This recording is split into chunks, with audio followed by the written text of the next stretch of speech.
whole book is about me getting upset because I lost this Christmas tree lighting contest. I mean, it's not the worst, but it certainly isn't the best either. Oh, hello there! Merry Christmas to you all, and welcome to this special Time About the Christmas. I'm the special guest host for this, The Grinch, and Aaron has asked me to come in and introduce this special.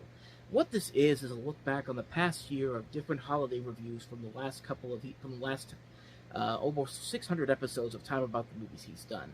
He's asked me to show you some clips from the last couple of episodes featuring specific holiday movies, specific holiday classics in general, and that's what we're going to look at today. So, without further ado, let us begin by going back to 1989, when of course this all began, as we take a look at the Christmas Vacation of National Lampoon, and that is where our look back begins.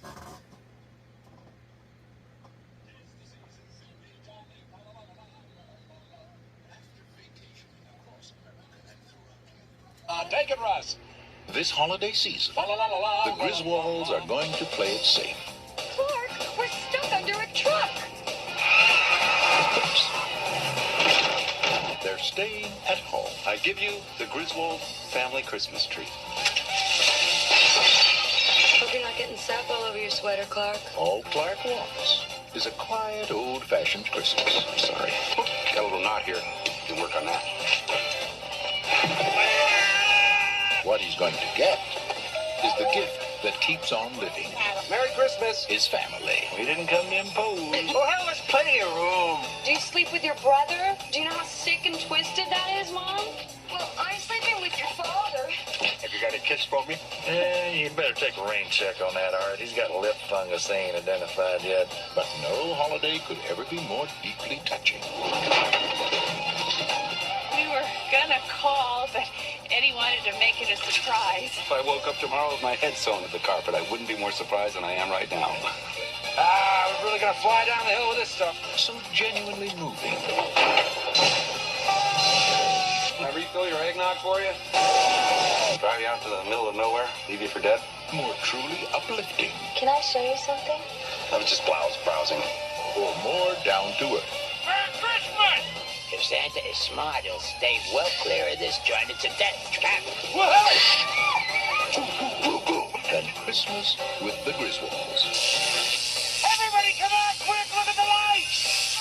They want you to say grace. I pledge allegiance to the flag of the United States of America. This year, let Chevy Chase light up your holidays. National Lampoon's Christmas Vacation. That thing had 9 lives. She just spent them all. You woo, crack up. So, of course, this is the third installment in the Vacation series. National Lampoon's Vacation is a great movie. European Vacation, not so much, but it's not a bad movie. To me, I put it on the same level as Harold and Kumar 2, because Harold and Kumar Go to White Castle is a great movie. Second one, not so much, and then they rebounded with a third film, which is coincidentally a Christmas film.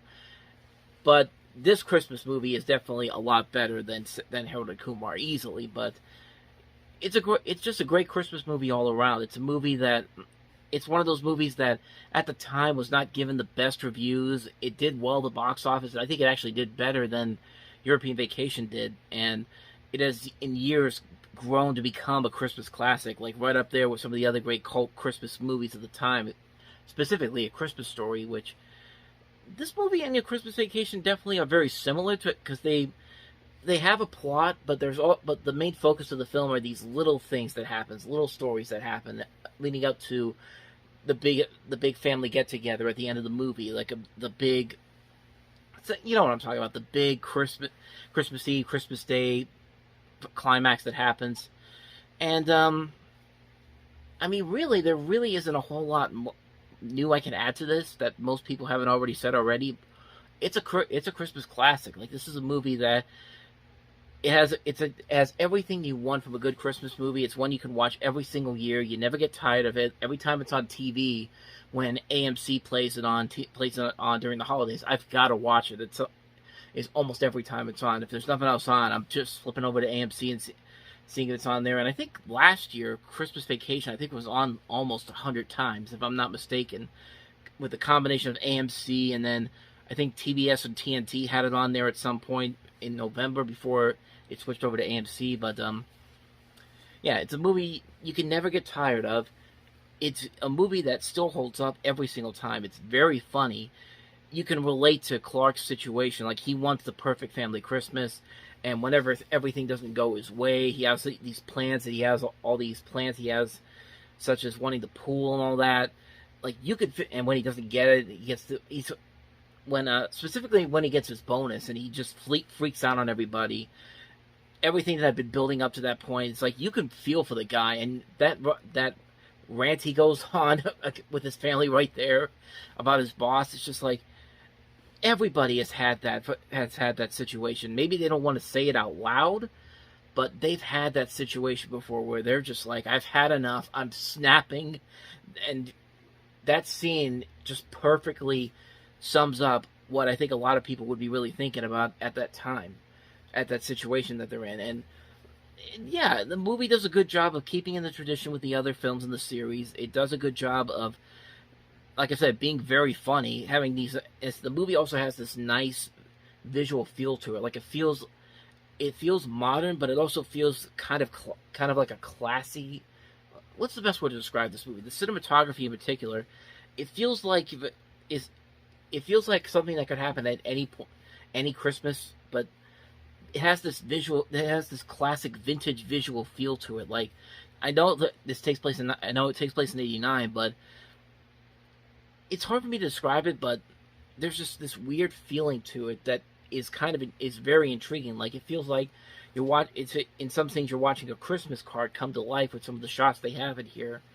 Like, there's Matt's scenes in particular. Like, there's a scene where the lights on the house finally get lit up, and you see all the houses in town, and it's this nice looking matte painting, and it's just something that's weird, but it's also kind of nostalgic in a way. Like, you don't really see that anymore. Well, you don't really see a lot of matting like that in films anymore, and it's just nice to see that in a lot of this movie. And like I said, it's a very funny movie. The cast in here, once again, works off each other very well. Chevy Chase, Beverly D'Angelo, Randy Quaid, Miriam Flynn. The kids in this movie this time are played by Juliette Lewis and Johnny Galecki. You also have got Julia Louis-Dreyfus in one of her earliest movie roles. And just before she hit it big with Seinfeld, and she was doing a Day by Day when this came out. I think Day by Day actually had been canceled at that point. Of course, you got Brian Doyle Murray. You also got these veteran actors like William Hickey, Mae Questel, Diane Ladd, John Randolph, E.G. Marshall, Doris Roberts. Just this great cast coming together, and everybody just works really well here. Like, you never feel like anybody in this movie feels out of place or anything. They all feel like this could be a realistic family going through the situation. Nobody feels like they're out of place. Nobody feels like they're just there to collect a check. Most of the performances in here are genuine, and they feel very authentic, and it just makes the situations that happen all the more funnier and all the more understanding of what these characters go through. Like, you understand what everybody's going through. You understand what Clark's going through, and as silly and as chaotic it gets, you can really feel what everybody's going through. And it's just like, that's the great thing about John Hughes movies back then. Like, John Hughes really does a good job of combining a realistic setting with screwball comedic potential. He's done that for a number of years, even before he did it with Home Alone. Like, before this, we had Uncle Buck, we had Planes, Trains, and Automobiles, The Great Outdoors, and just these great movies that feel realistic, but also have these moments that feel so ridiculous, so over the top, so silly, but it all just meshes together so well. And that's what John Hughes at his prime did so very well. And I gotta give credit to Jeremiah Chechik, who I never even heard of before I even saw the movie, I should say. I wouldn't know who he was when the movie came out, because I was only about 11 months old when this came out. But yeah, this director's pretty good. I don't think he's ever directed a comedy before. I'd have to double check that. No, this is his first movie as a director, like first directing thing, period. And it's just like, what a way to start your career off. And you have this movie here that just, like I said, it's the perfect way to start off your career. Unfortunately, he didn't really take much of an advantage after that, because most of the movies he directed after that were some were okay, others not so much. One of his most notable misfires was The Avengers in 1998, based off the British TV show, which ended up being one of the worst movies of the year. But he also did stuff like Tall Tale, Benny and June, Diabolique. But still, for a first movie, man, not a bad way to start off your career by directing this movie at first. Like I said, the visuals are very good. The movie opens up with that great animation and the great song "Christmas Vacation" by Mavis Staples, which, by the way, go online and look up National Lampoon's "Marry You," which is like a hybrid of Bruno Mars's "Marry You" and "Christmas Vacation." I swear it works so well. Like, you honestly can't believe that these two songs, completely different, would mesh together as well as they do. But definitely go check that song out. I'll put it in the link over here on the corner, so you can definitely listen to it. I was surprised when I heard how good this meshing was, but the song itself is great too. It's a great song to listen to. It's a great way to open the movie with the animation. Just gets you ready for what's coming. And animated movie openings in the 80s, man, they were just something else. It's something I really wish we can get again, but more and more often nowadays, most people forget to do that and just go straight into the movie, which I get why, but it's still something I personally miss mostly. Is there anything else I want to talk about with this movie? I mean, I guess I could really say my first exposure to this movie was actually about almost 15 years after it came out. I rented it from the Giant Eagle that I worked at when we still had the video store, and I quickly fell in love with it. And then it was on NBC just a few days after that.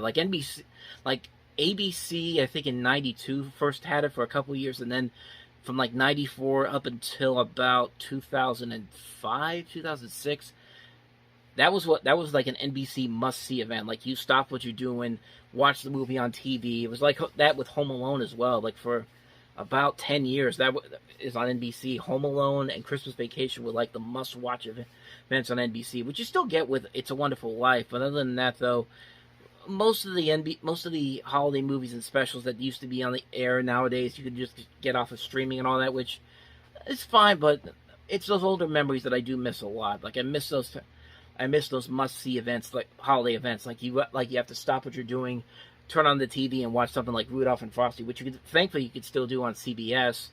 And then, unfortunately, Charlie Brown Christmas is no longer on the major networks, but it's on every year on PBS. Just that kind of thing, that kind of stuff just takes me back to the good old days. I'm 33 and I'm saying the good old days, but that's just kind of something else that I wanted to bring up. But yeah, other than that, I got nothing else to say about Christmas Vacation. I think everything that's been said about it really is everything that needs to be said. It's still very funny after all these years. The cast still works great together. The writing is still top notch. It's just a wonderful, wonderful movie that still holds up on so many levels. It's something you have to watch every Christmas. And the vacation movies have never really surpassed this. This was pretty much the peak for the vacation movies, because Vegas Vacation was another one, kind of like European Vacation. It wasn't great, but it wasn't the worst. And then you had the 2015 Vacation movie, which was just that's a total mess. Despite the fact they tried their best to bring in Chevy Chase and Beverly D'Angelo again, it wasn't enough. Like, that movie just went straight up for the gross out humor, and it took it just to a bad level that just really irks me every single time I think about it. It's still one of the worst movies I've seen in the past decade. Yeah, avoid the 2015 Vacation movie. I'm just saying. So, but yeah, Christmas Vacation. It's a holiday classic for a reason, and it's something that I would say see it this holiday if you haven't already. But chances are you probably have already done it. Something magical is about to happen to Jessica Riggs. A very special reindeer is coming to visit her. Prancer's in the shed near my house. Now, she and her brother Steve are the only ones who can get Prancer home for Christmas. Figured you might need some help with the jailbreak. Look, it's gonna fly! It's gonna fly! Prancer, a Christmas adventure for the whole family. Now playing at a... It's funny, I remember this movie too, but I don't remember as much as I did with All Dogs Go to Heaven. I feel like this is a movie that I didn't remember a whole lot of it, but as I watched it again a couple Christmases ago, I really have grown to appreciate it more. It is a good-hearted film. It's a harmless movie. It's a very, what's the best way to describe it? It's a fine film. I don't think it's a movie that stands up with some of the best Christmas movies of all time. I don't consider it a holiday classic, but from what I've seen here, it's definitely worthy of the time of the year. It reminded me a lot of One Magic Christmas, this movie that Disney did in the 80s that not a whole lot of people talk about. A movie that I think is very underrated. I think it's a good movie. I don't think it's a classic that should be seen every year, but if you want to see something new this holiday season, I'd say definitely check out that one and this one as well. This movie actually is pretty fun. Like the young girl Rebecca Harrell is very good here. You also have Sam Elliott, Cloris Leachman, Abe Vigoda, Ariana Richards, who we later see in Jurassic Park, is in this movie as well. And Johnny Galecki from why am I blanking on it now? Christmas Vacation and Big Bang Theory. You also have Jesse Bradford, who would later be seen in Clock Stoppers and Swim Fan. It's just a fun movie. This is just a good, fun movie. It's a good, if you're looking for something new, you want to see something different, or not even different, but like something that's perfect for the holiday season, I'd say definitely check this one out. Where are you going? We're gonna miss the plane! When the McAllister family left on their Christmas vacation, Did we miss the plane? No, you just made it. they forgot one small thing. Have yourself There's a terrible feeling. Did you lock up? yourself delight. Do we set the timers on the lights? Mm-hmm. What else could we be forgetting? Our troubles will be ours.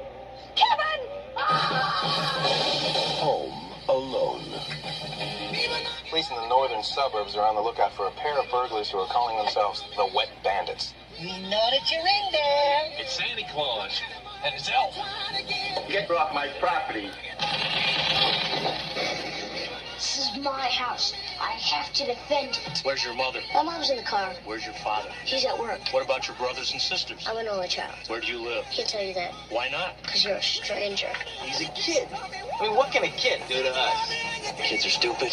I know I was. You still are, Marv. This is it. I don't care if I have to get out on your runway and hitchhike. I am going to get home to my son.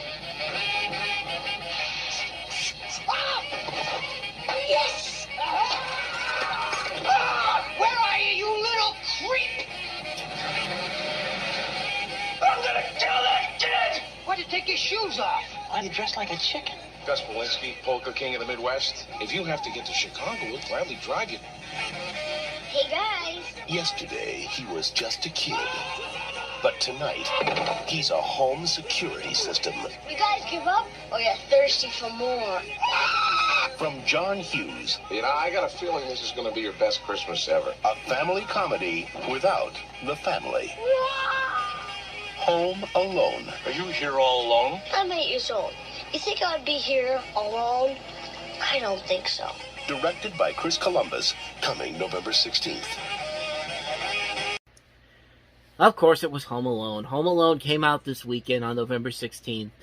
And needless to say, it made a pretty penny at the box office. Not only did it become a hit the first weekend, but it was one of the biggest hits of all time, pretty much, because it ended up becoming the biggest comedy of all time, surpassing Ghostbusters, and it wouldn't be surpassed again until Hangover Part 2 came out 21 years later.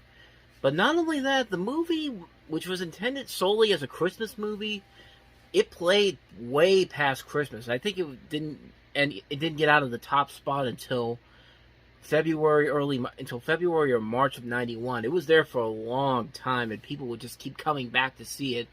It had like a Titanic vibe, where it was just like it kept being the number one movie for several weeks. No matter what new movie came out, no matter what was coming out, expanding out of the theaters, it would always be at the top spot.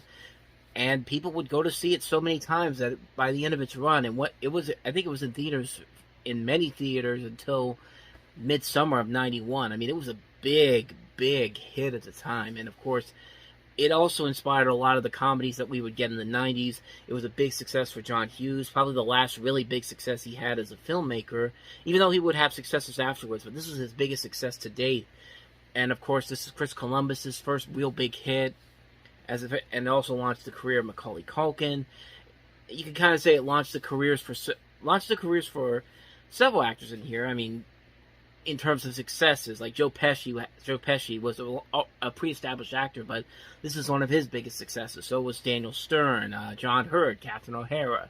So many names, so many people to talk about in this, and the movie still holds up to this very day. I mean, I don't think I really need to delve too much into Home Alone, largely because there really is not that much more to say that hasn't been said already. It's a classic movie for a number of reasons, and I still believe it's a movie that really honestly could have worked only back in the 90s, because, I mean, when you look at what Home Alone basically is, it's a kid who's at home alone, there's no internet, the phones are mostly out until Christmas time, so there's no real way for the family to connect, there's no way to connect them through like the technology we have now, so it'd be really hard to make this movie nowadays. Even though they did try last year with Home Sweet Home Alone, which was, I want to say, it was okay, but I liked it. It was certainly better than anything after Home Alone 2. I mean, I know a lot of people hated it, but I liked it better than anything after Home Alone 2, because Home Alone 3 is a mess of a movie, and we don't talk about the 2 direct-to-video sequels, But yeah, like, Home Alone was really one of those lightning-in-a-bottle movies that really took off much better than I think anybody really expected it to. I think this was, it's interesting when you look back at the history of the making of this movie. This was originally a Warner Brothers movie, and actually started filming as a Warner Brothers movie, but they got out of it at the last minute. Fox came in and picked it up, and then the rest is history after that. I really don't have to go into it review-wise, because I think everybody has a pretty good idea of how they feel about this movie. Overall, it's a classic movie. It's a classic movie all around. It's very funny. It finds a good balance between the funny moments and the more serious moments, where Macaulay Culkin, of course, has to realize that he needs to mature a little bit as the movie goes along, and he misses his family, even though it says at the beginning that he'd rather have no family whatsoever and go on a vacation and be by himself. I mean, going on vacation would be the second one, but you get the idea. You get the idea that I'm trying to get through here. But like I said, there really is not a whole lot more I can add to this that hasn't already been said already. I've done numerous blogs talking about how much this is a classic movie. Many people have already talked about how this is a great film. It's really hard to top this movie. This is a great movie all around. One of John Hughes' best movies. One of Chris Columbus' best movies. Of course, Macaulay Culkin's career took a huge jump after this. Turned him into a superstar. Need I say more? Need I really say more about this movie? It's a classic film. It's always going to be one I'm going to watch every holiday multiple times. It's the one movie I've watched multiple times, especially in the last few years, because it's been playing on Freeform. I think last year it was on every other day during the holiday season, and then I watched it more times than the times that I didn't watch it. I mean, that's how much I love this movie so much. I could watch this movie so many times and never get tired of it whatsoever. It's a great movie, fantastic film. I don't really need to add any more to this. Home Alone, classic movie, and one of the biggest movie hits of all time. I mean, it really was a phenomenon at the time that's really hard to really top nowadays. I mean, you can't really find this kind of success anymore, quite honestly. So, yeah, that's all I got to say about Home Alone.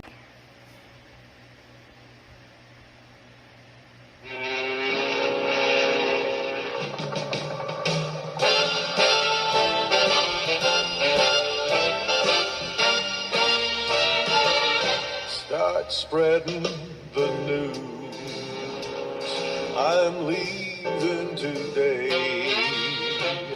I want to be a part of it.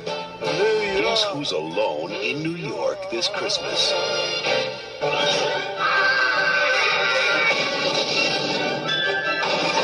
Home Alone 2, Lost in New York. Another Christmas in the trenches. One thing we should get off the bat right away with this movie is that, yeah, it's pretty much the same movie as the first film. In fact, the people who made the movie even admit that this is a rehash of the first movie. If you ever see the DVD commentary for this, they literally say in the commentary that Home Alone 2 is basically just the first movie all over again this time, except instead of in their home, it's in New York City, which usually these sequels don't usually turn out very well, and granted, this movie is not very good compared to the first movie, but at the same time, it still is very enjoyable. It's still much more enjoyable than a lot of the Home Alone sequels that came after this. I really don't like Home Alone 3. It's one of the worst movies I've ever seen. Home Alone's 4 and 5 are just not very good.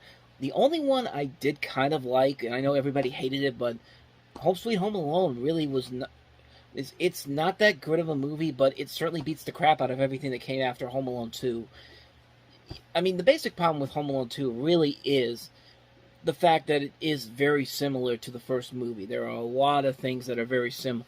The story structure, the characters they put in here, the fact that these characters have basically regressed from where they were at the end of the first movie back to it's back to where they were in the beginning of the first movie here in the second movie. It's literally a regression of these characters. Like, everybody in here has basically regressed back to where they were at the start of the first film, except for Buzz, of all people. Like, yeah, he's still the bully character, but at the same time, he's found a way to actually be smart when it comes up with these bullying things. Like the big scene in the beginning of the movie where he goes into where they're doing the Christmas play, and he pushes and he's like making fun of Kevin while he's doing a solo, and Kevin pushes him, and everybody's mad at Kevin, and clearly Buzz is in the wrong, but the way he defends himself and after that, like, he's very smart in what he's doing, even though he knows good and well that he's in the wrong here, but he's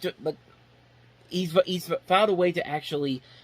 It's like he's the one character in this movie that has improved from the first movie, and that's something that I think is actually really interesting and very funny, because it's like that throughout the entire movie. Like, every time you see him, he's thinking like a philosopher at times, and like he's trying to be more of an adult. It's funny to watch, honestly, and it really is one of the strongest aspects of this movie. And there are a lot of strong aspects of this movie, honestly. The visuals are still very nice to look at. The Christmas colors are very nice to look at. New York City at Christmas time in '92 looks amazing. Those shots of the World Trade Center where Kevin goes up there and takes the pic, and it's up at the top there. I mean, that still holds up even after all these years, even after the events of September 11th. Which, I mean, sadly, unfortunately, you can't watch that scene anymore if you watch it on TV during the holiday season. Like, right after 9/11, they took that scene out. Like, they would still show Kevin in front of the World Trade Center, but they never showed him going up at the top of the Trade Center, which it kind of makes sense, but at the same time, though, it's still I don't know. I feel like after a while, you could have put that back in. I mean, granted, yeah, we were still going through a time where we were still dealing with the effects of 9/11, and I mean, The Simpsons had the Simpsons New York City episode, for example, is one that they didn't show in syndication for the longest time after 9/11, but they eventually put it back in the rotation. I mean, that's something that really, I think, could have been put back in later cuts of the movie. But and the movie is still very fun overall. Like, I do like that there is a little bit more of a darker tone to it. Like, the traps in here are a lot more intense and actually pretty funny. Like, even something as silly and stupid as Kevin just throwing bricks at Marv. Like, it happens so many times in the climax where all the traps are set up. Like, it's so stupid, but you can't help but laugh about it. It's so hilariously done. And most of the characters overall are still pretty fun. The new characters they add, specifically Tim Curry as the hotel manager. I mean, just he completely fits that character so well, and he brings another level to the movie that really would have puts this a little bit more above a decently made film. Granted, there are characters that don't work, specifically Brendan Fricker as the Pigeon Lady. Of course, Brendan Fricker was in My Left Foot. Completely different movie, My Fair Lady to My Left Foot, but she was the mother in My Left Foot, and she plays the Pigeon Lady here, which is not a bad character, but at the same time, it's pretty much the old man from the first movie. I mean, again, a lot of things are taken from the first movie here. You've got the scene where Kevin's watching the old movie, and he has to use it to trick the bad guys, and again, for the Pigeon Lady's like the old man, except the Pigeon Lady's story is not really all that good compared to the old man in the first movie. And again, like everybody, the main characters really have regressed from the previous movie, and it's just, I mean, there really could have been something special here if they actually took the time to do it. I mean, get the family more involved in the traps. Like, I mean, Home Alone 5, I guess, tried to do something like that, and that didn't really work out too well. Like, they didn't really take the whole idea through all the way through, but I mean, yeah, it's not a very good movie on it. It's not a very good movie. But at the same time, though, there are still a lot of elements to it that I would still gladly take over the other movies in the Home Alone series. And, I mean, yeah, if you like the first movie, and you go into this with the idea that, okay, this is going to be the same movie, but it still could be pretty fun, you'll definitely really appreciate what they do with Home Alone 2. Like I said, it's still the best sequel they've done. I mean, anything after 2 is not really very good, except for Home Sweet Home Alone. And even that one was just just made it barely over a watchable film. But yeah, I'll still gladly take Home Alone 2 any day if I want to see another movie in this series. And I'm definitely going to be watching again this holiday season, as you should too. If you love the original Home Alone, you should really watch Home Alone 2. And yeah, that's pretty much all I got to say about that one.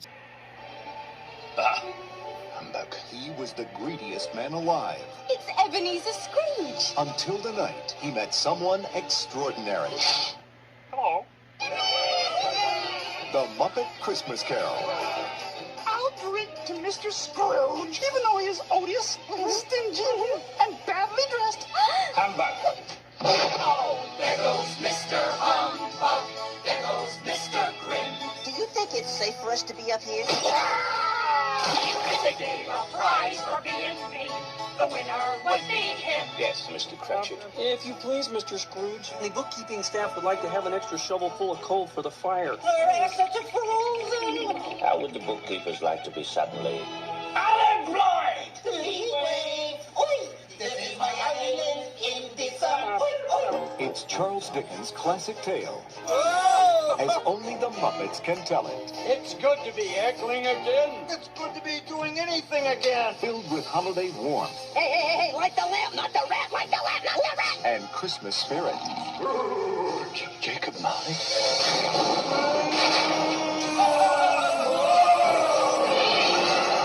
Oh, that's scary stuff. Should we be worried about the kids in the audience? No, it's all right. This is culture. This is the movie to see, to share, to cherish with someone you love. Thank you for making me a part of this. Walt Disney Pictures presents, from Jim Henson Productions, The Muppet Christmas Carol. God bless us, everyone. Whatever.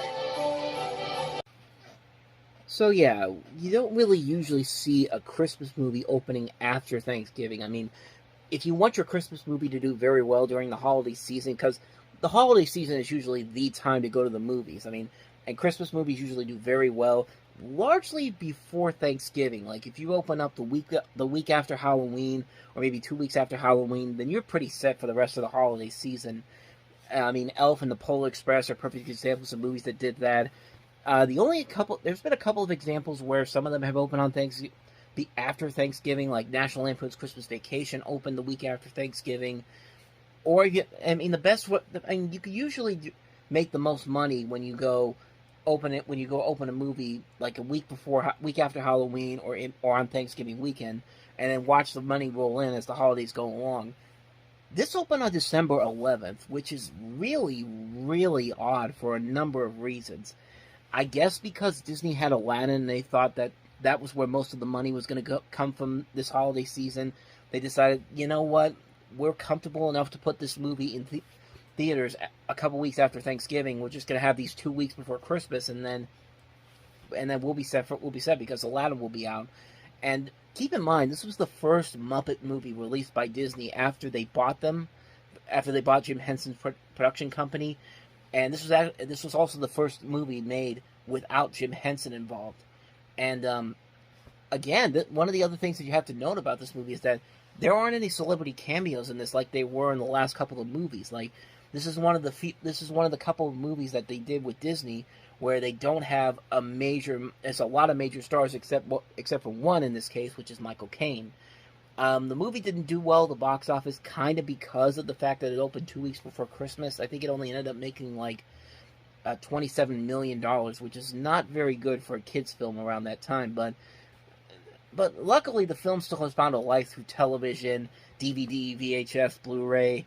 I mean, this year it's celebrating its 30th anniversary, and you can really see why. I mean, this movie really is pretty good. Like, it still holds up over 30 years later. I did like a lot of this movie. I think Michael Caine does a very good job as Ebenezer Scrooge, and I like his interactions with the Muppet characters. It's so weirdly enjoyable when you look at the way he's looking at them. Like, he's not looking at them as different people. He's having interactions with these characters like they're really there, and you've got these really over-the-top mannerisms that he's having when he's talking to these people, especially the Ghost of Christmas Present, which leads to a lot of funny moments. I think he was in on and I'm pretty sure he was in on the joke all along. I mean, this guy did Jaws: The Revenge. I mean, this movie is like Citizen Kane compared to that one. But the songs overall are really catchy. There's nothing really all that memorable to them except for the song that got cut, which was and now I can't remember the name of that one. I'm having trouble remembering a lot of names today. When Love Is Gone, which there's a really interesting history behind that song not being in there. So what happened was the song was originally cut from the theatrical edition of the movie when Jeffrey Katzenberg thought the song would not appeal to younger viewers. Which, if you know Jeffrey Katzenberger's various decisions he made, he may have helped save Disney's animation studio back then, but he did not make the best decisions. Like I think I talked about when The Little Mermaid came out, he wanted to cut Part of Your World because he didn't think the song was working. And then later on down the road, when they were pitching The Lion King and Pocahontas, he was selling Pocahontas as the next West Side Story. It was going to be a big hit, and The Lion King was going to be this experiment, and he didn't think people were going to see it. So Katzenberger did a lot for Disney, but he was not right always. And I guess you could kind of say the same thing with Michael Eisner, especially in his later years. But the song was only played during the end credits, and the director Brian Henson, who is of course Jim Henson's son, I think. Let me see. Yeah, son. Okay, I'm not gonna cut off for that one. But so what happened was it's missing on several copies of the movie, but there are some versions of it where it is available on some DVDs. I think it's available on the VHS, on the Laserdisc. Both the 2002 and the 2005 versions on DVD have that version, but they don't have. It's only in the full screen version of the movie, not the widescreen version, which cuts like 4 minutes out of the movie because the full screen version is 90 minutes, the widescreen version is 86 minutes. The 2012, and then when it came out on Blu-ray, it does not include the song, but the digital download release of the film does as a bonus feature. And just this year at the D23 Expo, they finally got the film to be put back intact. It's going to be on the new version of the movie when it gets re-released on Disney Plus, which is on December 11th, I think they said, which will be the 30th anniversary of when this movie came out. And I mean, overall, the movie is really good. I like how the story manages to stick with the original take of the story. It works really well. It's not played down so much that it's not dumbed down as much, but little kids aren't frightened by it, by some of the darker moments, and that both them and adults will enjoy this movie a lot. It reminds me a lot of the 2004 Christmas Carol the musical, which is a very underrated adaptation. I love A Christmas Carol. I think it's one of the great Christmas stories, and I always look forward to every single adaptation that comes out of it. And this one doesn't rank up there with the best of the adaptations, but it is still a very enjoyable movie. It's a fun, enjoyable movie. Michael Caine is clearly having the time of his life with this. The Muppets are done very well here, especially with this being the first project after Henson's death. I do admit that the kids, I think, would enjoy this more as it would serve as a greatest introduction to not just the Christmas Carol, but also to the Muppets. Even adults like myself who grew up with the Muppets or the Muppet Babies, it still has a nostalgic feel for me, despite a lot of its flaws. It's a good Christmas movie, not one of the best takes of the story, but it's one I definitely like to at least watch it once every year. So I might have just slipped you off there for a second, but bottom line, Muppet Christmas Carol, I enjoyed it a lot, so... Dad, I heard a clatter. Somebody's on the roof. Maybe it's Santa. Not now, Charlie. This Christmas, Scott Calvin's getting into the spirit the only way he can. Hey, you!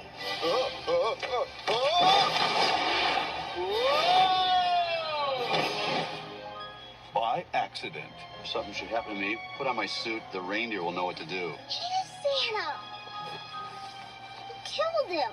Did not. Check out Santa's sleigh.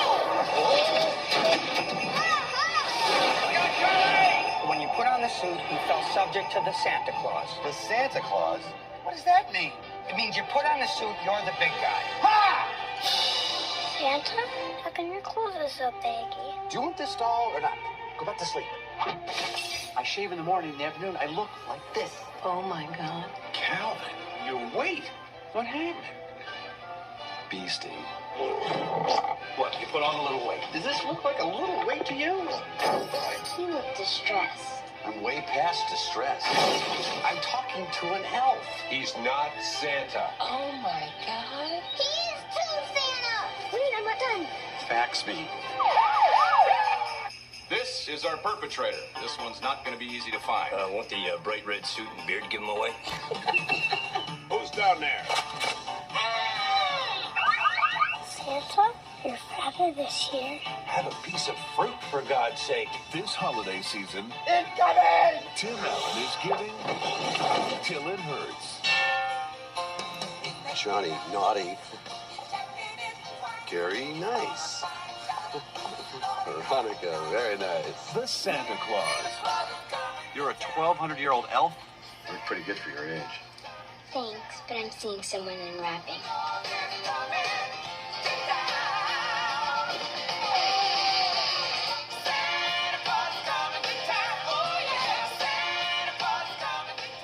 So basically, this was an attempt to see if Tim Allen could take his start TV success. He was on Home Improvement at this point, which was in its third season, one of the most popular shows on TV, and the whole idea is to see if Tim Allen could actually make it in movies, and turns out he could, because this movie was a gigantic hit, came out during the holidays, actually was not the #1 film in the country for a couple of weeks until Thanksgiving week, and it just took over the rest of the holidays, and not really a surprise because it's a Christmas movie, and usually Christmas movies do very well in November. I mean, there's no really other way to say it, but it's interesting the history of this movie. This was always intended to be a Tim Allen starring vehicle, but they actually went to Bill Murray and Chevy Chase for the role of Scott Calvin, which they both turned it down. Chevy Chase, due to scheduling conflicts, and Bill Murray didn't want to do another holiday film after Scrooge, which I think could have been very interesting to see what those two could have done in that role. A lot of the people here that could have been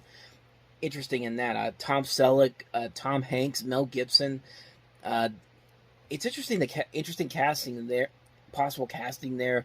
Like, if you want to see real interesting Christmas casting, go back and look at the names of people who could have been in Home Alone with, I think at one point Arnold Schwarzenegger was going to be the dad in Home Alone, but they said, yeah, we can't, that's not going to work out. But, yeah, I'm looking at some of these names here. You got Jeff Daniels, Stanley Tucci, and Bradley Whitford up for the role of Neo, who was played in this movie by Judge Reinhold, and his Scott Calvin's ex-wife, Patricia Richardson from Home Improvement, Patricia Clarkson, Patricia Heaton, Kate Burton were all considered for this.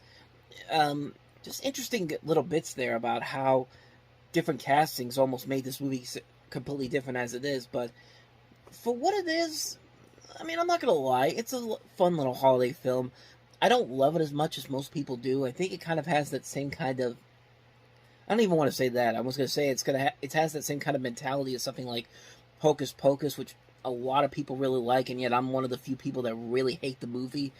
I don't hate it as much as I hate that movie, but I think it's an okay film. I think it's a fun movie. I think it has fun with its concept here, like this idea that Tim Allen basically kills Santa Claus and then takes over his mantle, and then he's kind of stuck in this loophole where he has no choice but to become Santa Claus, and that's kind of part of the thing about the Santa Claus. And it's also funny to see David Krumholtz play Bernard the Elf here, even though the year before he was the little kid from Addams Family Values who fell in love with Wednesday. It's like, it's amazing how the difference between that role and that role over the course of a year. Like, he went from being a little kid to a kind of a teenager bordering on an adult in a matter of a year. It's just like, it's funny to see that. But I mean, like I said, it's a fun movie. I think the first half of it works a lot better than the second half. The second half's not terrible, but it kind of goes into formulaic territory. It kind of feels like there has to go through the basic setups, the basic third act conflict that we have to resolve, and at the end of the film, the final purpose conflict, the final context of the final act gets represented. I don't even know what I'm saying there, but you kind of get what I'm trying to say here. I think the first half of the movie is where the most clever parts of the movie are. The second half isn't terrible, but it just kind of falls into more formulaic territory. I think it is a solidly made film. And as far as the series goes, I think it's the strongest one of the series. The sequels do get kind of worse and worse with each film. Like Santa Claus 2, I thought was okay, but I didn't think it had... I thought it worked better altogether. But at the same time, it doesn't have that same lasting power that this first movie does. Santa Claus 3 is just kind of meh. Like, I didn't hate it as much as everybody else did, but you could tell that everybody was kind of phoning it in. And then I've watched a couple of episodes of the miniseries The Santa Clauses on Disney Plus. I figured, you know what, it's been almost 20 years since the last movie. Maybe they finally got it together, and they just made it more complicated than it needed to be. And, like, I haven't seen all of it, but the couple of episodes that I've seen, it's just kind of like, what are you guys trying to do with this? Like, what is the end result of this? And, yeah, I could definitely see why people were not too happy about that, but, I mean, at least the first movie still has a lot of lasting power, I should say. I mean, like I said, I like the first half better than the second half, but it does show that Tim Allen has a lot of potential as a movie star, and not every time he got it right, but there were a couple of successes here and there. Some movies did work, others not so much, but we'll get to those as we move along. But as far as this movie goes, it's a fun little film. I definitely get a chance to watch it every holiday season. It's not one of those ones I watch for religiously, like something like Christmas Vacation or A Christmas Story, like the essential Christmas specials and movies that I have to watch, but it is one that I'll pop in every once in a while to watch, and it still holds up after all these years. I mean, it is still a ton of fun. I give it a lot of credit for what it is. It's a fun holiday film, shows Tim Allen's potential as a leading actor. The Santa Claus, need I say more? If you've ever seen a shooting star,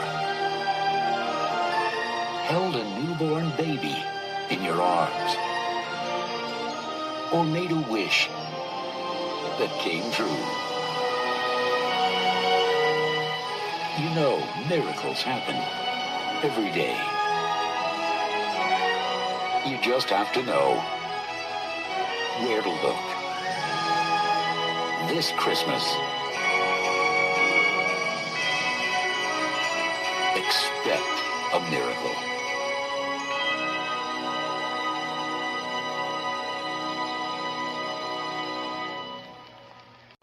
This is probably one of the most underrated Christmas movies ever made. I mean, I know probably going into this movie there was a lot of people that were dreading it because how dare you remake a classic film like Miracle on 34th Street, and in a way, yeah, they're kind of right, but at the same time, they were able to find a lot there to work with. They were able to find a lot of ways to modernize the story and actually kind of make it better than the original film at parts. Like, I went into this movie very much thinking that I probably will enjoy it. I won't think it's probably anything near as good as the original film, but I find myself enjoying this one maybe a little bit more than the original film. It's very close, but, like, they do a really good job of remaking this story to a modern generation, and it's a well-made film. I think Richard Attenborough fits the role of Santa Claus here very well.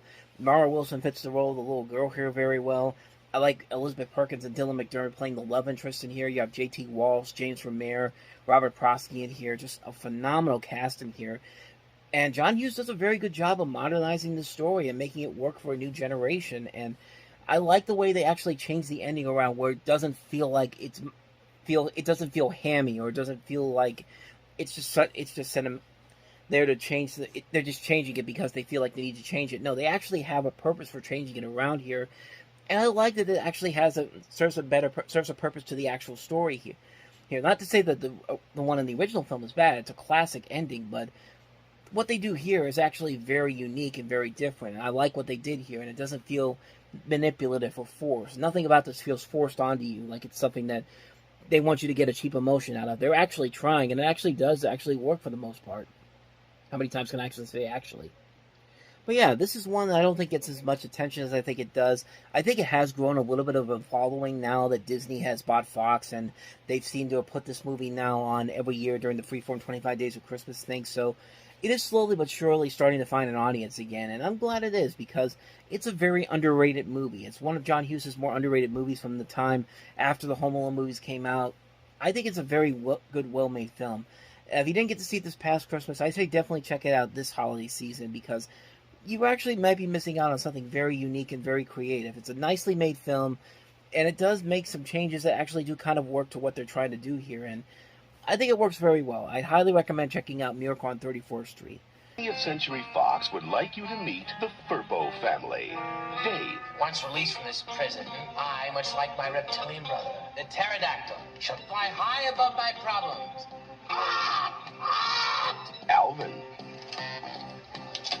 Excuse me.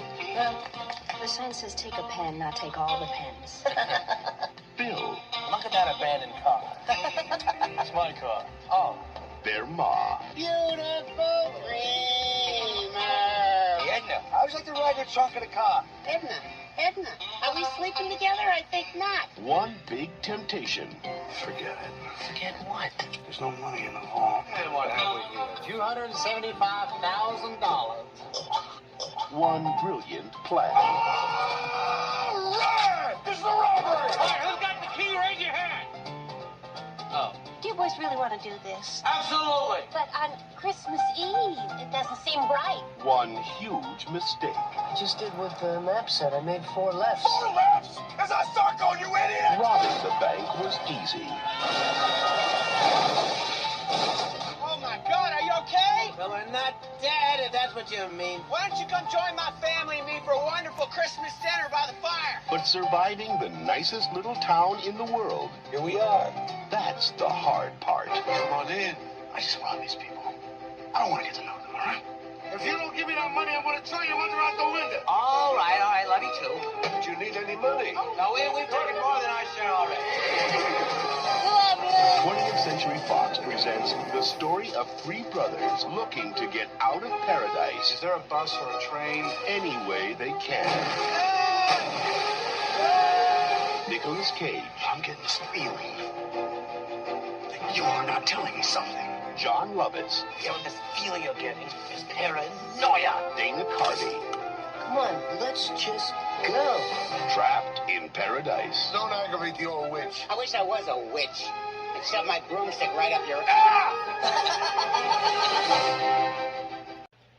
I mean, overall, this is a really, really stupid movie, and honestly, a lot of the best jokes are in this trailer, but, I don't know. To me, I kind of have a nostalgic feel for this movie. I saw this movie when I was about 15, 16 years old for the first time, and I thought it was alright, and I do admit that, yeah, it is a very ridiculous movie. The premise doesn't really make a whole lot of sense. Everybody in this town is way too damn nice. It's a dumb movie, but you know what? Nicolas Cage, John Lovitz, Dana Carvey, they just have that good meshing of chemistry that works so well here. Like, you can actually buy into the fact that they could be brothers. They are trying their best with the material given to them.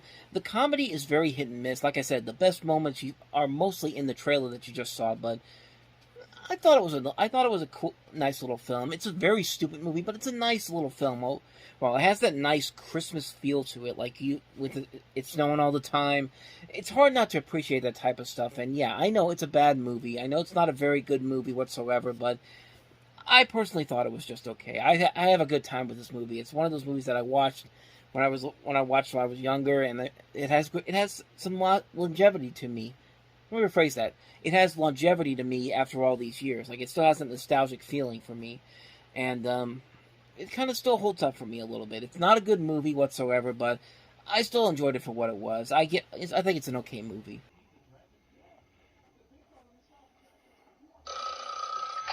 Hello, this is Lifesavers. Merry Christmas. How may I help you? I have only 2 months to live. I'm I'm so sorry, sir. Everyone at Lifesavers is with you. May I speak to a woman? Hello, Merry Christmas, if it's all right to say that. What's your name? Catherine? I want to ravish you like a wild animal. Now stop it right this minute. We can't have that sort of thing. Philip's job is solving other people's problems. May I put you on hold while I run to my desk? You're not calling from a bridge or holding a weapon? No. Good. But unfortunately, he's got problems of his own. I don't know how to say this. My psychiatrist thinks we should break up. I didn't know you were going to a psychiatrist. Well, I'm not actually going to one. I've been dating one for 4 months. And now it's Christmas. Can we show a little Christmas spirit around here? Merry Christmas! Somebody's not in a holiday mood, I guess. A time when the lonely If you think your husband is having an affair, he is. feel most alone. Static again. Hello, hello? I can't hear you. Try clicking the little button. I'm having a problem hearing you. Look, I'm at the end of my rope, and I want to die. Click it, please. Go ahead. I'm very lonely tonight. Is there any chance I could stop by and talk? Well, if you were willing to make a small donation, say perhaps $5,000. I'm kidding. I came right over. Do you have music?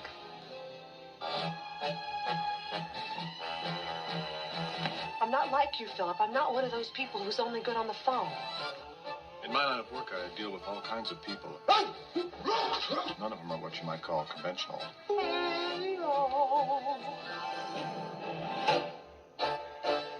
Dancing with you makes me feel all fluffy. Philip?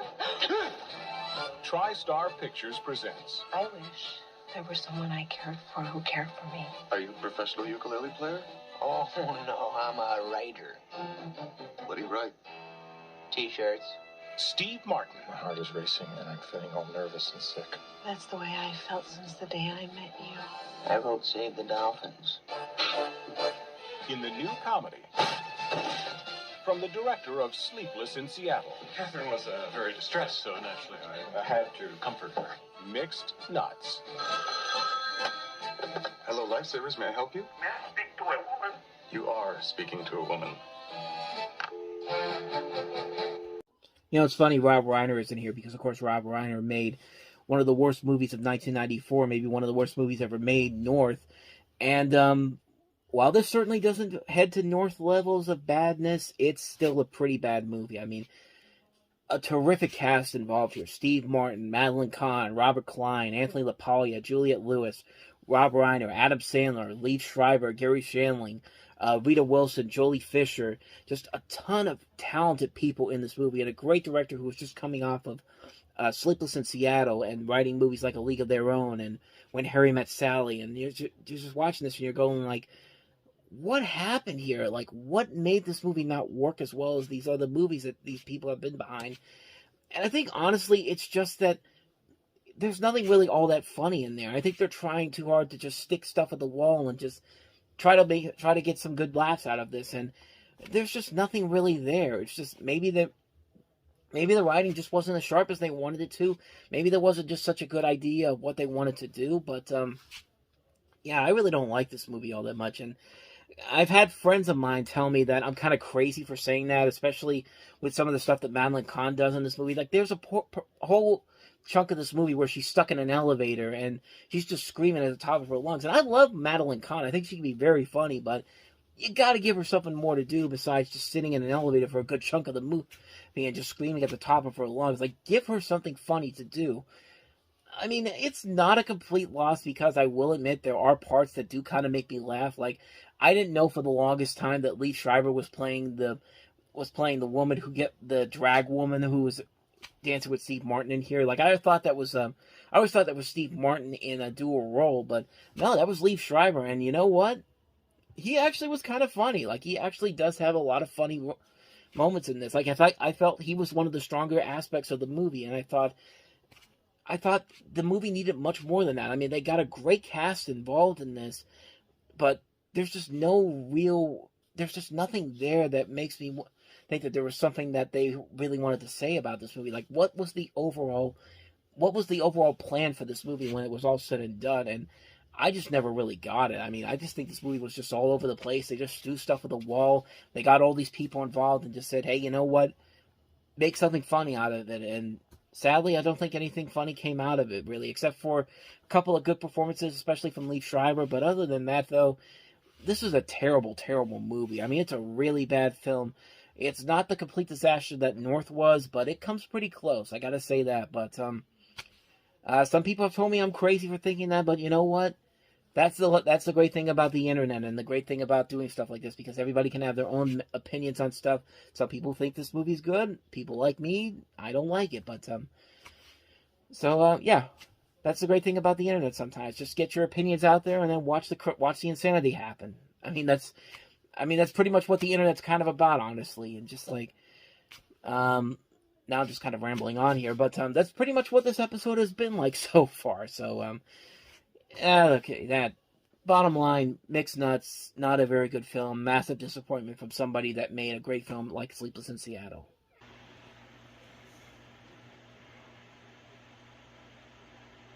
I'm working, studying, struggling year after year. You know how I've been working, studying, struggling year after year. No matter how hard life is. You're fired, Claudia. I have to.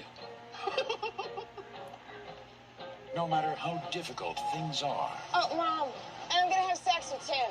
We talked it out like adults because we're not jerks, and we fully realize this is a major step. Safely. And not in the car. Happy Thanksgiving, Mom. There's one place you can always go. That's worse. Oh, smile, smile. Claudia Larson is going home for the holidays. And me. I can see your roots, Claudia. When you see your father's organ, he can't keep his hands off it. Dear Lord, we realize just lately everything's been changing too damn fast. And all sorts of things are always the same, even things we hated, like shoveling the turkey and stuffing the snow. This is ridiculous. Aunt Gladys waiting. We gotta go. Come on, I'm serious. You have to soak this whole tablecloth in vinegar and lemon juice now, Mother, and right away. I have to burn it in hell. That's a sporty necklace. You make that yourself? Fruit Loop. Paramount Pictures presents a film by Jodie Foster. When you go home, do you look around and wonder, who are these people? Where did I even come from? Oh! Here's to us. That's my car, man. What are you doing? What the? Americans. Into the house. Everyone. Before we're in the evening news. Let's go out and keep eating, okay?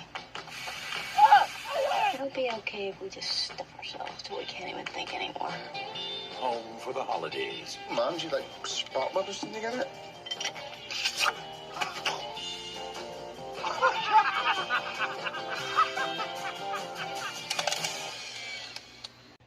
I don't think I've ever mentioned this on this particular show, but I've said in the past that there hasn't been too many memorable Thanksgiving movies or specials. Yeah, you'll have a Thanksgiving episode that is memorable here and there, but the biggest, most memorable Thanksgiving specials or movies, it comes down to two, really. A Charlie Brown Thanksgiving and Planes, Trains, and Automobiles. And I know there's some movies set around Thanksgiving we can kind of make the argument as them being technically a Thanksgiving film, but I don't know. I would definitely consider this movie to be one that's a Thanksgiving movie, and a pretty damn good Thanksgiving movie. This is a movie that I think deserves a lot more respect. I think it deserves a lot more attention from a lot of people. It's a really, really great movie, and coincidentally, this past Christmas, during the Freeform's 25 Days of Christmas, they actually showed this movie on there in the rotation, and so maybe there is an audience building for this movie, and really, I think it's rightfully deserved. This is actually a really, really good movie. Not only do you see Jodie Foster showing her abilities as a director, you also have a strong cast that works incredibly well in here. Like I mentioned, Holly Hunter, Robert Downey Jr., Anne Bancroft, Charles Durning, Dylan McDermott, Geraldine Chaplin, Steve Guttenberg, Cynthia Stevenson, Claire Danes, Austin Pendleton, David Strathairn. Just a terrific, terrific cast involved in this movie. It kind of set up the trend that we got in the mid-2000s. You ever remember when we had those ensemble holiday family comedies? It started with The Family Stone, continued into the stuff like Dan in Real Life, This Christmas, and Nothing Like the Holidays, and others like it. And most of them actually ended up being kind of decent, but they're all kind of the same thing. The family gets together, some things happen, a family feud breaks out, they get back together at the end, they learn to be better people, so on and so forth. It's very predictable, but usually when you have the right actors to make it work, you can usually get past those problems in those movies. And here it's much the same thing. The performances are excellent in this. The cast is very good. The film does move very much afloat. Like, it does move at a smooth enough pace. There are surprisingly a lot of really funny moments in here that I think work much better than in most ensemble comedies like this. It has a very predictable story, but honestly, it works just enough where it's very harmless. It's not really anything terrible or anything, but like I said, of the ensemble family comedy set around the holidays, this is probably one of the far more enjoyable ones, boasted by that strong cast, great funny moments. A very cliched script, yes, but it's a harmless and enjoyable movie that I think does deserve to get more attention. But like I said, I think it is starting to get more attention just for the fact that Freeform actually showed this movie this past Christmas, so the hope is that maybe this is something that will continue on for years to come, but you never know. But if it doesn't show up this year, definitely check it out this holiday season. I think you really will like it.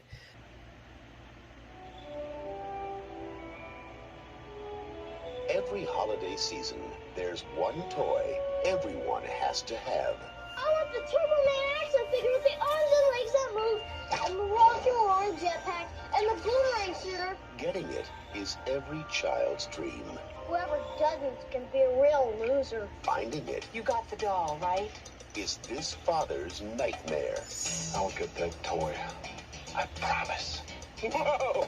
Nothing like waiting till the last minute, Howard, sir. Especially on Christmas Eve. Turbo Man, you're mine! They're all gone. These two are looking for a Turbo Man! Where's your Christmas spirit? The last one just left. Now, it's two fathers. This is war. One mission. Oh, the baby. And every man for himself. I'm thinking maybe, we could join up as a team. Like Starsky and Hutch. Well, late delivery of Turbo Man at Toy Works. Let's go.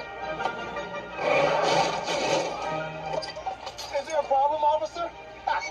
You can never do too much to make a child's Christmas magical. Hey, buddy.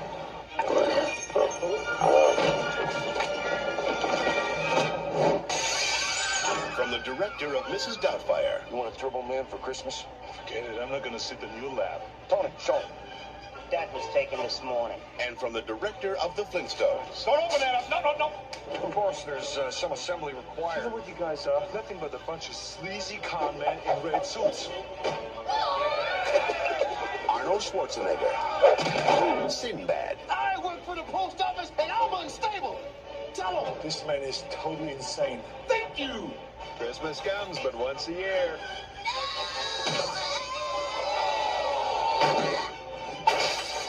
Jingle All The Way. You picked the wrong day. You would think that this movie would be on the same level as something like Santa with Muscles that we looked at a couple weeks ago, but I know what you're thinking. Arnold Schwarzenegger, one of the biggest action stars of all time, in this silly family Christmas movie. I mean, granted, it's not like he hasn't done comedy before. I mean, Twins, Kindergarten Cop Jr., so why does it surprise a lot of people that he did a movie like this for children? Well, it's basically because Arnold Schwarzenegger taking on a role like this would be more suitable for somebody like a Jim Carrey or an Adam Sandler or whoever the popular comedy star is at the time. But Arnold Schwarzenegger, it just seems like an odd choice for him to take on a role like this. But then again, it could have been a whole lot worse. He could have done something that he did to Sylvester Stallone with "Stop or My Mom Will Shoot," or he could have done the Tooth Fairy, which he was gonna do before Dwayne Johnson eventually did it. It was actually written for him in the '90s, and he decided not to do that. But he decided to do this movie, and Jingle All the Way. I think just by that trailer alone, I think they're more than aware of how silly and stupid this is, and it just goes all out with how insane they can get with it. It's got the cheesy Schwarzenegger lines, it's got the over-the-top comedy, it's got the sense of we don't give a fuck what we're doing, we just want to have fun mentally to it, and for that, I kind of admire the movie for that. It never takes itself seriously whatsoever, and I think there are things to actually admire about the movie. I think both Schwarzenegger and Sinbad do work off each other very well. You also got Phil Hartman playing the great asshole character we've come to know and love him for, the roles he's been in.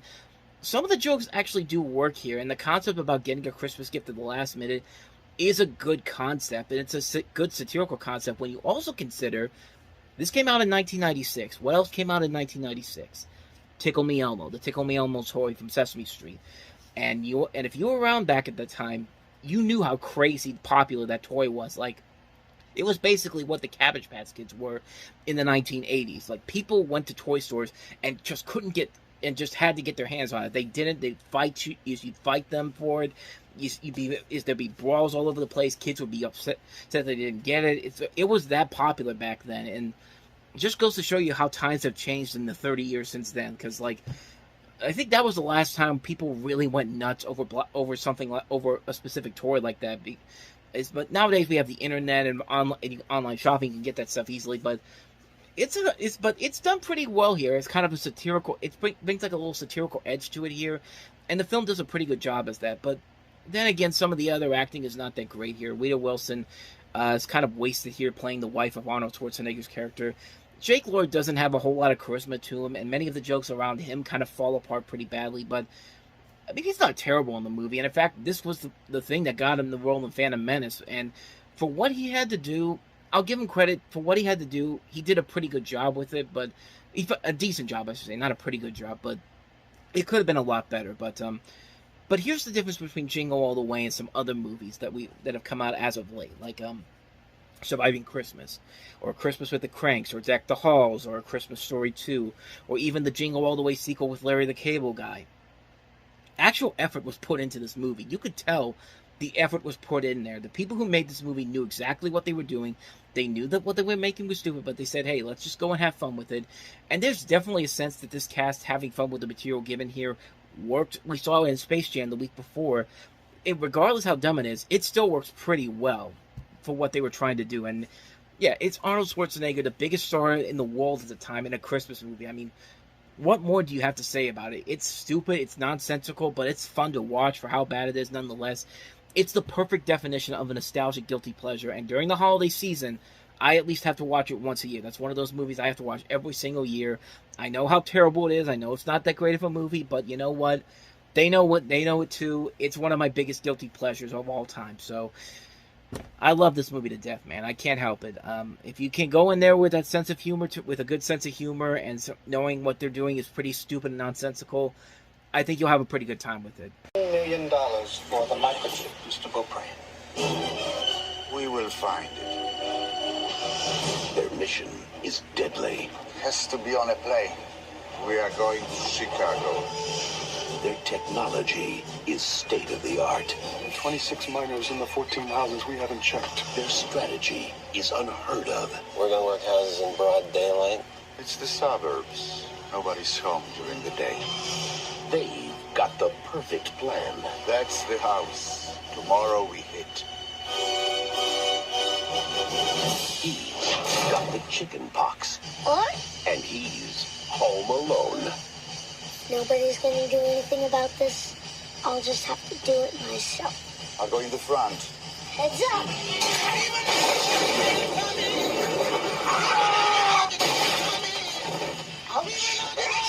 Bye. Surprise! I'm coming down!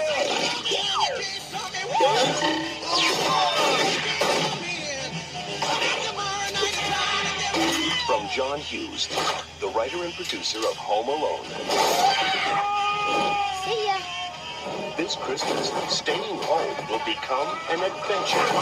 Again. Home Alone 3. Wait till you see what I do next. Written by John Hughes. Directed by Raja Gosnell. Ah, yes, Home Alone 3. This is in my list of the worst movies I have ever seen. This is number 17 on the list of the worst movies I've ever seen. And I've said in the past, I've loved the other Home Alone movies. The first one is definitely the best film. Home Alone 2, at least, is trying to capture some of that same magic. It's not as good, but it's not terrible. And really, there's a lot of things that you could have done that was much more interesting for a third film with the original cast. You could have had a plot where, you know, Marv and Harry get out of prison again, and Kevin realizes they're out, and this time he convinces the rest of the family to help him defeat the burglars. Like, that would have been something that you could have easily done to give the series some new life to it. And I think they tried to do that in other sequels that came after this to not the best success. But then again, you didn't have the original cast there, and at least with that idea, you could have done something cool with it. But no, we have what I'd like to consider the awakening point of Raja Gosnell.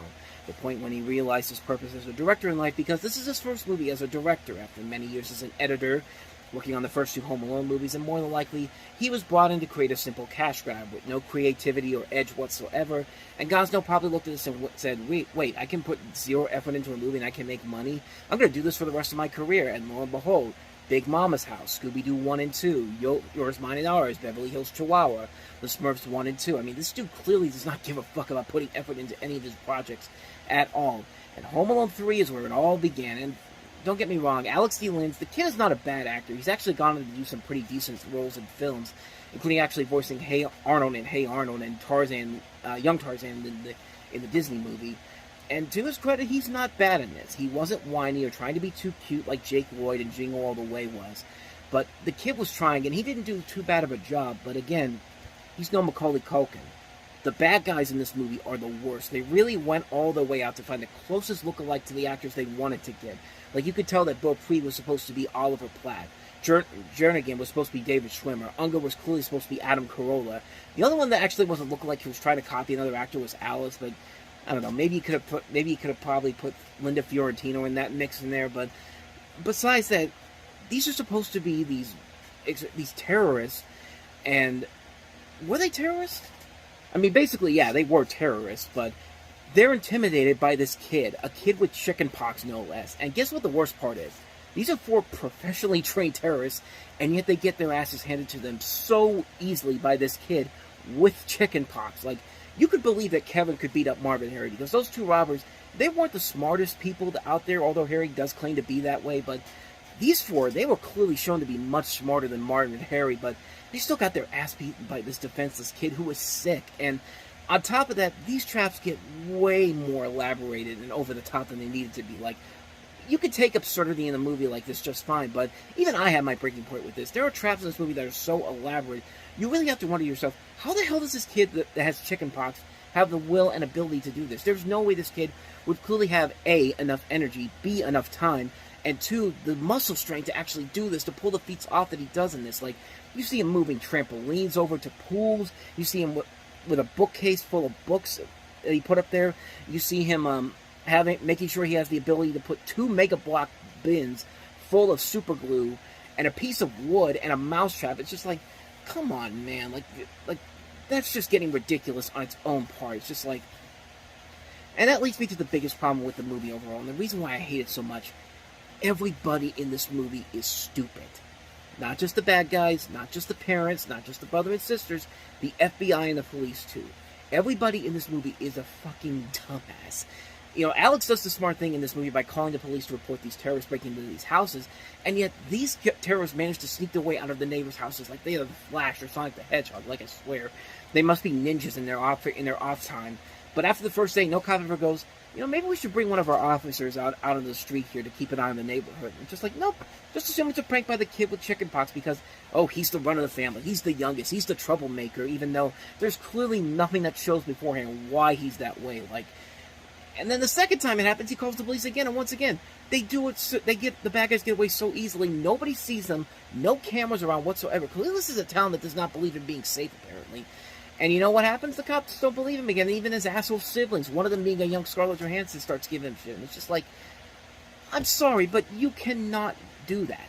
Just because this kid is gravely sick, which, by the way, nice parenting by leaving the damn kid with chickenpox home on its own. That does not mean he's full of it when he's clearly seeing a robber going to somebody's house. But no, we have to do this because clearly if we don't, we wouldn't have a damn movie, and then who really wants to see a Home Alone sequel without the original cast or the original comedy or John Hughes at his finest? Because yes, this was when John Hughes was at the shit end of his career, and without the will to insult the audience's intelligence like this. Oh right, everybody's thinking that. Like Kevin was not the nice kid. Like, he could be a little bit of a dick, even though his family around him were being dickish to him. At the same time, though, like, when they realize that he's home alone and he's away from them, they still at least care about him. Like, in this movie, it just makes no sense at all. And don't even get me started on the animals they try to bring in as comic relief in here, like the back-talking pair that only quotes pop culture references. Like, literally, every single thing he says is a pop culture reference. And a mouse, because honestly, that would take me hours to tell you how bad that is, and we need to wrap this up. Oh, and there's a dog that does a little stupid move with is where the cops come in and there's a dog there, and the cops are just like, freeze, and the dog's just like, it's like with his paw up in the air. It's just like, get out of here with that. Like, Home Alone 3 is just an insult to everything that made the first two movies so special. They clearly had no intentions on making a good third movie for the series. It's made on the sole purpose to continue the franchise until this horse is long dead and willing to be beaten alive, which they have done. And, you know, the last couple of movies have been really, really bad, especially 4 and 5, but I'm one of the few people that says Home Sweet Home Alone is actually not that bad. It's not a great movie, but I will gladly take Home Sweet Home Alone after anything from 3, 4, or 5. Like, Home Alone 3 is just everything that's wrong with everything. It's everything that's wrong with kids' movies today. It's just lazy. The best word to describe that movie, laziness. It's uninventive, uninspired. It's a pale imitation of its predecessors. It's The Hangover Part 3 and Taken 3 of kids' movies. It's just so awful. I hate this movie so much. It's in my top 20 of the worst movies I've ever seen, and for good reason.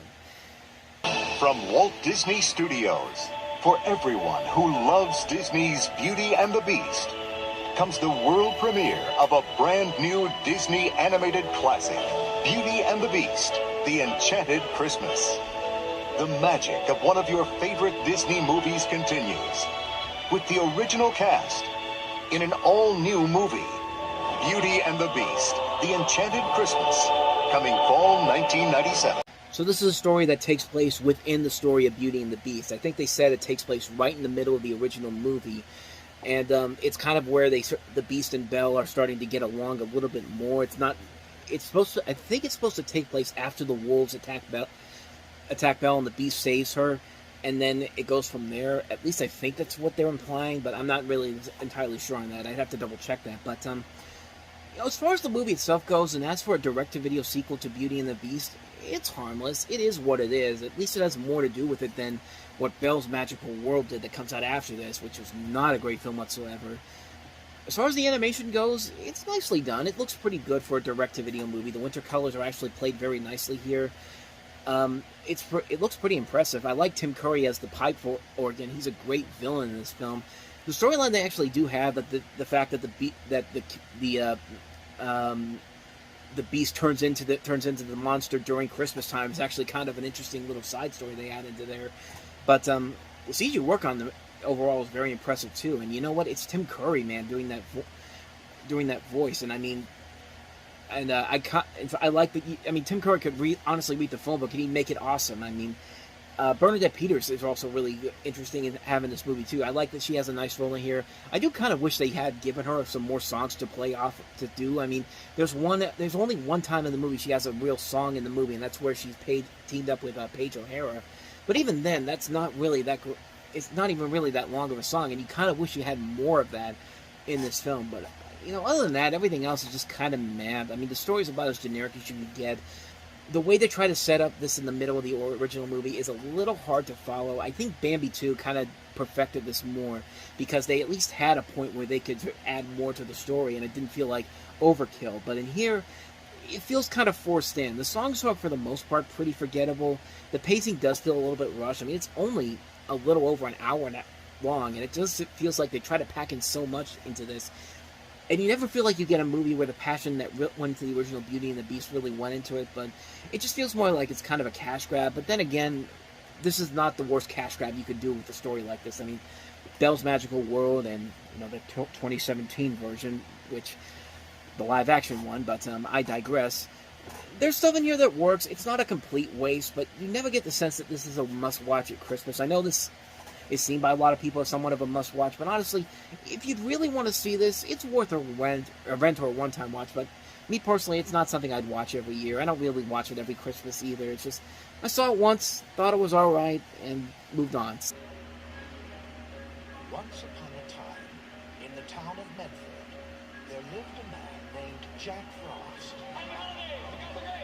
All musicians really flaky? Yeah.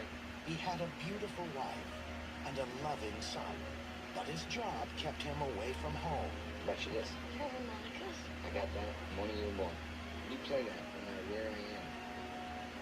I can hear it. Then one night, something happened. Something terrible. It's okay, it's okay, it's okay, it's okay. I miss you too. that turned into something wonderful.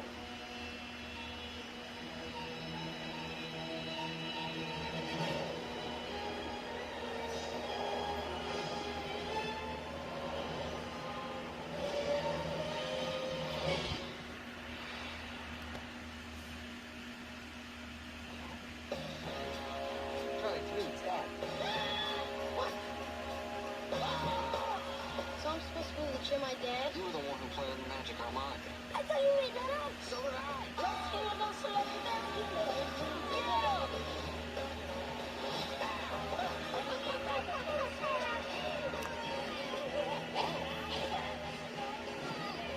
Like so. That's the snowman. Honey. Charlie's run away with the snowman. Really? What's the snowman look like? 3 bowls, 2 stick-ons? Hey, that's my branch! Stuck in. Well built. Shredding! Whoa! Hey, I slimmed down. Whoa! Thanks for giving me a second chance to be your dad. Warner Brothers is proud to present Michael Keaton. I'm a frozen freak of nature. And Kelly Preston. Freeze, He's obviously not talking to me. In the story of a man who got a second chance to be the world's coolest dad. As long as you hold someone in your heart, you can never lose them. Jack Frost. Are you really proud of this, Warner Brothers? No, really. You're really proud of this. Jack Frost. I'll tell you this much. I'd rather have the 1997 horror film than this movie because, man, basically you saw the plot there. Michael Keaton plays the title character who's a father, a musician killed in a car accident, only to be brought back to life in the form of a snowman via a magical harmonica. And, the results speak for themselves. This is a garbage movie that has a really bad CG effect that I remember getting the beanbag from the Warner Brothers Studio store back when we had it at the Monroeville Mall. And, I don't know, I thought, at the time, I thought it looked pretty good. I mean, but then again, I was only 9 years old when this movie came out, so I didn't know any better. I didn't see it in theaters, but when I finally got to see it, I was just kind of like, yeah, this is not a good movie. This is a bad, bad movie. This is a film that could have something to work with, but it just doesn't have anything to it. You don't really like Michael Keaton's character as a whole in here. It's a shame because Michael Keaton is an awesome actor. I mean, he can usually save any movie, but this is just pushing it, and it's just so schmaltzy. It's so gimmicky. It's a predictable storyline that we've seen done over and over again. Nobody in this movie is likable. The visuals look terrible. The cheap attempts at comedy are just god-awful. Like, it's just a bad movie. It's a film that just really does not work whatsoever. And, like, I think Roger Ebert kind of said it best. Jim Henson and Industrial Light and Magic could have maybe made this character a lot more likable if he looked like a real character instead of a CG cluster, but no, it's one of the worst creations in special effects you'll ever see, and it's a bad, bad movie on so many levels. It's a terrible film, and you expect a whole lot better from these people that are involved in here, but then again, this is directed by the same guy that gave us Dumb and Dumber When Harry Met Lloyd, so then again, Dumb and Dumber had better moments than this movie does, so at least this is a step up. That's a step up for him. This is just a terrible film. Like, I really hate this movie. It's one of the worst things that Michael Keaton has ever done, and that's saying a whole lot, considering that Michael Keaton barely does a lot of bad movies, and even when he does, he's usually the best thing about it, and technically, maybe he kind of is in this, but it's not worth it to watch the film. Skip this film completely. Avoid it like the plague. Be a part of a very special holiday event. Walt Disney presents Mickey's Once Upon a Christmas, an all-new full-length movie premiering only on video. Join Mickey Mouse, Donald Duck, Goofy, and all your favorite Disney characters in the film that brings home the true meaning of the holiday. Share the joy of Christmas. Come along as Mickey and Minnie discover the magic of sharing. You're all the music I'll ever need. Donald Duck and his nephews learn the joy of Christmas comes only once a year. The best day of the year! And Goofy shows Max Of course there's a Santa. You think? that with faith and a little trust, dreams do come true. Merry Christmas, Dad. All your favorite Disney characters. I'm glad in one big holiday celebration. Mickey's Once Upon a Christmas, now available only on video. So what they're not really telling you is that this is more of an anthology film. You have 3 different stories with narrations by Kelsey Grammer. I mean, anytime he's involved with anything, you've got to watch it, even if it's the worst thing ever. I mean, this guy made Money Plane worth watching just for the way he says these lines. But you have 3 different stories here. You have one that's based off the story of Christmas Every Day, which is, of course, the story about how somebody wishes that it was Christmas every day, and every day for a full year, they would keep it would be Christmas Day, and this has been done so many different times. There's never been a true movie version of this storyline, which I really would have liked to see that. Not just I'm not talking about a TV movie. I'm talking about like a theatrical movie release. Like, I can't believe somebody hasn't even tried to do that once. Like, I'm really hoping one day that actually happens. But in that one, you have the story of Huey, Dewey, and Louie basically saying they wish it was Christmas every day, and so every day it's Christmas every day, and they get the same presents, they get the same situations that happen in there, and it gets to the point where they just get so sick and tired of it until they have to realize what the true meaning of Christmas is, and that's how the time loop ends. So after that, we get a story with Goofy and Max, and this time it's set between Goof Troop, the TV series, and the Goofy movie. So this isn't the teenager Max that we see in the Goofy movie, which coincidentally, the sequel, the direct-to-video sequel, An Extremely Goofy Movie, only came out a couple of weeks after this movie came out. So basically, in that one, you have a story where Goofy and Max send a letter to Santa Claus, but Pete basically starts the conversation that Santa Claus isn't really real, and Max has this existential crisis, and Goofy's trying to prove to him that he exists, and he's doing everything he can and then some to prove it to him, and things happen, and then eventually they kind of set it up that in this world he does exist, although you could make the argument they could have done this a little bit better if they didn't make it straight out in the open that he does exist here. It'd be tough to do, but I think that would have handled it better. But I like what they did here. I thought they did a pretty good job with that story. And then the last one they did, which is another story that I can't believe nobody's tried to do in theatrical form, The Gift of the Magi with Mickey and Minnie. Mickey wants to get a gold chain for Minnie on her, and Minnie wants to get Mickey something special, but she doesn't know what to get her.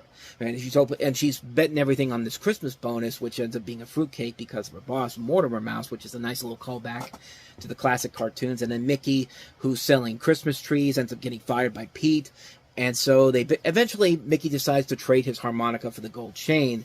And so we later find out that Minnie gave up her chain to get Mickey get Mickey a case for his harmonica. That was the things that she wanted to get him, and it follows the story pretty well here, and it works well because these two characters work off each other so well to make that story work. And again, you have the real life couple of Wayne Allwine and Lucy Taylor playing these voices. It's just pitch perfect. I mean, it's just pitch perfect the way they handle that, and the movie itself is a really good, fun film. It's one I always go back to at Christmas time. Every year, I go back to this movie, and this one, and even the second one, which isn't as good, but they both kind of hold special places in my heart. I mean, I really like this one a lot. It's one I always go back to every year, and really, it's just worth it when it's all said and done. It's a really solid film.